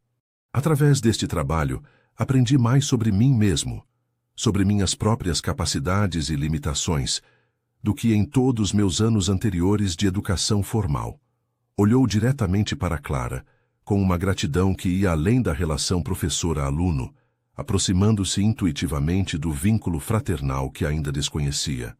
E devo agradecer especialmente à professora Vieira, que teve a coragem de exigir mais de mim quando todos os demais se conformavam com menos. De mostrar-me que o verdadeiro privilégio não está no que possuímos, mas no que podemos dar. Clara sentiu que as lágrimas ameaçavam transbordar, mas manteve a compostura profissional. Haveria tempo depois, na privacidade do escritório que compartilhavam na fundação, para processar essas emoções, para continuar construindo a relação que eventualmente lhes permitiria compartilhar a verdade completa. Após os discursos, enquanto os presentes desfrutavam de um coquetel no jardim do colégio, Clara encontrou um momento de calma junto a uma fonte ornamental. Gustavo aproximou-se discretamente, mantendo uma distância respeitosa. Foi um discurso magnífico, comentou. Beatriz ficaria orgulhosa. Clara assentiu, aceitando cada vez com maior naturalidade essas referências à mãe que mal recordava, mas cujo legado havia determinado tanto sua vida. Às vezes me pergunto o que ela pensaria de tudo isso, refletiu, de nos ver todos juntos trabalhando no projeto que ela iniciou. Teria-lhe parecido poético, respondeu Gustavo com um sorriso melancólico. Ela sempre acreditava em círculos completos, em que os finais contêm sempre novos começos. Clara observou Rafael, que conversava animadamente com estudantes de distintos colégios, movendo-se entre grupos com uma facilidade social que combinava o melhor de Gustavo e Beatriz. "Você tem certeza de que é o momento adequado para contar a ele?" perguntou, referindo-se ao plano de revelar a Rafael seu parentesco naquela mesma noite, em um jantar privado. Gustavo seguiu seu olhar em direção a seu filho. "Nunca existe um momento perfeito para uma verdade tão grande", respondeu. "Mas creio que ele está pronto, e você também." Clara assentiu, reconhecendo a sabedoria em suas palavras. Os últimos meses haviam sido um processo gradual de descoberta mútua, de reconstrução de confianças quebradas, de aprender a ser família sem os anos compartilhados que normalmente cimentam esses laços. "Aconteça o que acontecer esta noite", disse Clara, "o projeto continuará. É maior que nós, que nossas histórias pessoais." "Precisamente por isso funcionará", respondeu Gustavo, "porque não se trata dos Monteiro nem dos Vieira. Trata-se de continuar o que Beatriz começou, de criar pontes onde outros constroem muros." Nesse momento, Antônio aproximou-se em sua cadeira de rodas, empurrado por Marcos. A cor havia voltado às suas bochechas e seus olhos brilhavam com uma lucidez renovada graças ao tratamento experimental. "Minha pequena diretora acadêmica", disse com orgulho, tomando a mão de Clara. "Sempre soube que você estava destinada a grandes coisas." Clara ajoelhou-se junto à cadeira, abraçando o homem que a havia criado, que havia sacrificado tanto para protegê-la. "Nada disso teria sido possível sem você, pai", sussurrou. "Tudo o que sou, devo a você." Antônio e Gustavo trocaram um olhar que continha um universo de significados, reconhecimento mútuo, gratidão cautelosa, um acordo tácito de continuar apoiando Clara em seus próprios termos e a seu próprio ritmo. Rafael juntou-se ao grupo, trazendo consigo Sofia Garcia, cujo talento excepcional a havia convertido em uma das primeiras bolsistas da fundação, destinada a estudar em Oxford no próximo curso. "Professora Vieira, ou deveria dizer, diretora Vieira", brincou Rafael. "Sofia tem uma ideia brilhante para expandir o programa a nível nacional." Enquanto escutava os jovens compartilharem seus planos com um entusiasmo contagiante, Clara experimentou uma certeza profunda, independentemente dos segredos revelados e dos que ainda restavam por revelar, haviam encontrado um caminho adiante. Uma ponte, como a que Beatriz havia imaginado, que conectava passados fragmentados com futuros promissores. Naquela noite, enquanto se preparava para o jantar que mudaria para sempre a dinâmica familiar, Clara encontrou entre seus papéis uma velha fotografia de Beatriz no Ibirapuera.